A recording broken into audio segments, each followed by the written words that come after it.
जेहेतु विजया दशमी एवं विजया दशमी रे आपण जानिचंती मंडप गुड़िकरे अपराजिता पूजा करा जाय थाए कारण मांकर जो उग्र रूप रही से उग्र रूप को शांत करिया पई अपराजिता पूजा करा थाए एवं आज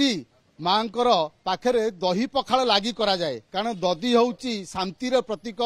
एवं दही होउची ठंडार प्रतीक एवं मां को शीतल करिया पई मां को शांत करिया पई दही पखाल भोग लागी करा जाए। एबे आमे अछु रानीहाट पूजा मंडप रे आपण देखि पारुथिबे रानीहाट पूजा मंडप रे गोटे विशेषत्व हेउची जे जगार आज विजया दशमी रे पाखापाखि 5000 रु ऊर्ध्व लोकंग पई दही पखाल भोग करा जाए एवं ये बर्तमान आपण देखुथिबे मु जदी देखेबी कैमरा पर्सन प्रमोद अछंती मो पाखरे से आपण को देखौछंती पाखापाखि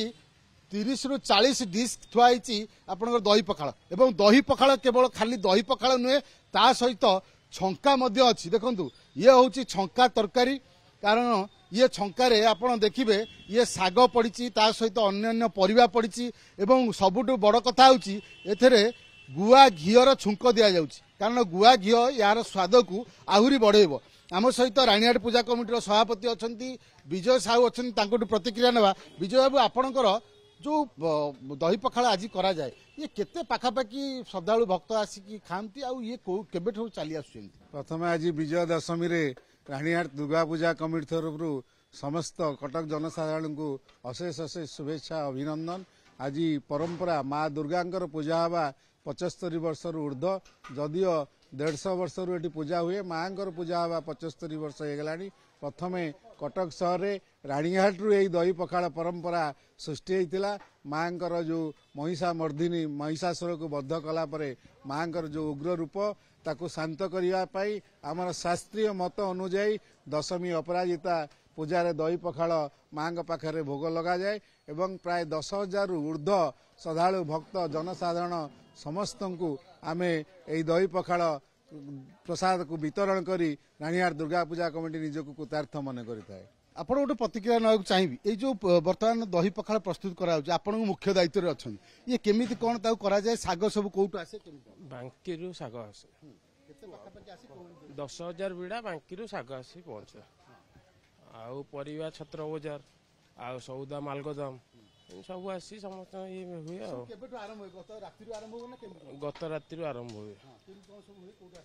सबू लोक साधारण आसिक पहुंचते मिस्त्री लगी करते।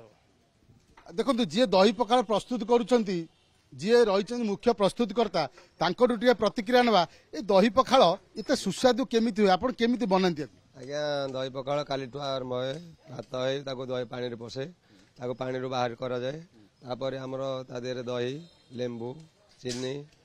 फ्रुट्स भी पड़े सेव अंगूर आपन काजू किशमिश फ्रुट्स अंगूर कहीं माने माँ ये भल लगे से हाँ स्वाद बढ़ेगा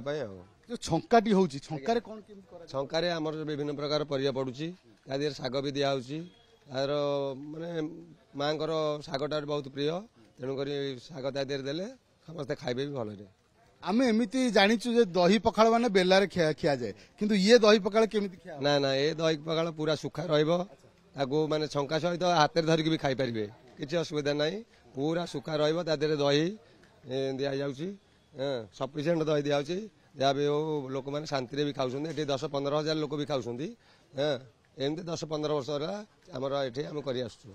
आपण शुणुले जी प्रस्तुतकर्ता दही पखाल सी आमको प्रतिक्रिया दौले जे यार स्वाद बढ़ाई एथे फल दि जाए। देखो फल जहाँ मुझे कहती ए किशमिश अच्छी काजू अच्छी ता सहित अंगूर अच्छी एवं ता सहित बेदना अच्छी ता सहित सेव अच्छी एवं ये जितेबाला या टिके आपणकर दही पखाल सहित ये जितेबाला फल आपण पार्टी बाज या स्वागत टी अलग प्रकार लगे ये स्वाद को आहरी बढ़ाईदेव ता सहित राग राग छंका ये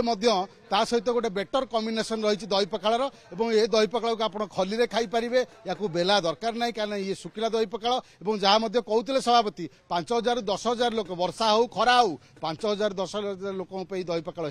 श्रद्धालु मैंने आसवे दही पखाल खाइबे।